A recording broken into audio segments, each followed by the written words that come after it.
General Wesley Clark was on Face the Nation on Sunday, and Bob Schieffer asked him about earlier comments that he'd made challenging McCain's war record, and General Clark simply backed that up in a way that I found to be utterly rational, but others have flipped that on. So far as to say that you thought John McCain was, quote, and these are your words, untested and untried.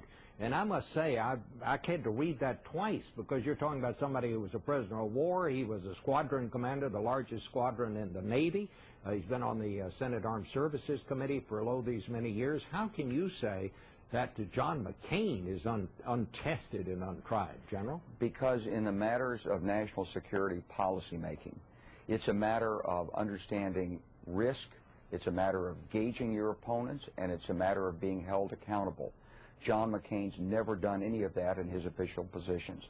I certainly honor his service as a prisoner of war. He was a hero to me and to hundreds of thousands, millions of others in the armed forces as a prisoner of war. He has been a voice on the Senate Armed Services Committee, and he has traveled all over the world. But he hasn't held executive responsibility. That large squadron in the Navy that he commanded, it wasn't a wartime squadron. He hasn't been there and ordered the bombs to fall. He hasn't seen what it's like when diplomats come in and say, I don't know whether we're going to be able to get this point through or not. Do you want to take the risk? What about your reputation? How do we handle it publicly? He hasn't made those calls. Well, General, maybe could I just interrupt you? If you Sure. I have to say, Barack Obama has not had any of those experiences either, nor has he ridden in a fighter plane and gotten shot down. I mean, well, I don't think riding in a fighter plane and getting shot down is a qualification to be president. Really? But Barack is not, he is not running on the fact that he has made these national security pronouncements. He's running on his other strengths. He's running on the strengths of character, on the strengths of his communication skills, on the strengths of his judgment. And those are qualities that we seek in our national leadership. I wouldn't mind the way Schieffer asks those questions at all. In fact, I think that's what they should do on a regular basis. But he never does it that way with Republicans. Right. In fact, Joe Lieberman was on the show just that same day. And we got the clip later for you where he's like, all right, Joe Lieberman says, oh, Iran and Al-Qaeda would have taken over Iraq, as if Iran and Al-Qaeda work together when they're mortal enemies. And he says, oh, Iran would have done this and Al-Qaeda, all these things that are absolutely baseless. And Schieffer doesn't go, really? He goes, oh, okay, great, Joe, tell me what else Iran and Al-Qaeda would have done. So it's this double standard that drives me crazy. And what happened here is Schieffer is just shocked, absolutely shocked, that anyone would dare to question a Republican's military record. How dare you, right? Now, if you do that to a Democrat all day long, Schieffer's not going to register a pulse. Bob Schieffer is reacting to him as a guy who is talking as a general and as a Democrat and as an advocate for Barack Obama. Here's something that a lot of people don't know about Wesley Clark.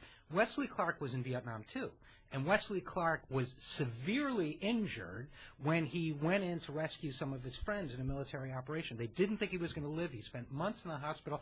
I only know this because I talked to somebody who served with Wesley Clark in Vietnam. And the reason why you don't know it, number one, because he doesn't mention it every chance he gets, like a certain Republican presidential candidate we could mention. And number two, because it's not part of the conventional D.C. narrative that the Bob Schieffers of this world like to feed at, the trough that they like to feed at. And number three, he doesn't think that makes him qualified to be president. When Wesley Clark was running for president, he didn't say, I'm qualified to be president because I got shot up in Vietnam. He didn't even mention it. He used other reasons in his resume. Wes Clark Jr. has been a frequent co-host of us here on the Young Turks, right? And I followed Wesley Clark's campaign in 2004. And until today, earlier today when I had read the account that RJ is talking about, I didn't know that he'd been shot up so badly in Vietnam. Because as RJ said, he never talks about it because he doesn't think it's a qualification. Now, on the substance of Clark's comments about McCain, they're not only not outrageous, they're indisputable. You can't argue with it. What, getting shot out of a plane or being a prisoner of war, of course it doesn't qualify you to be president. Otherwise, every person who's ever spent time in a POW camp would be qualified to be president. Everybody who was in that camp would qualify to be president. Every person who's ever been shot out of a plane would be qualified to be president. Of course it doesn't qualify. If you think about it for a second, you realize how obviously correct it is. Now, if he'd taken on his experience in the Senate Armed Services Committee, okay, then you're having an interesting debate on whether that qualifies you to be president, whether that gives you the right experience, etc. But when you're talking about getting shot out of a plane or being a POW, it shows tremendous courage, as Wesley Clark just explained right there. He said he was a hero of mine in Vietnam. But that doesn't mean that it gives you the experience to be president. You can't even argue with it. And RJ, I honestly don't even understand their point.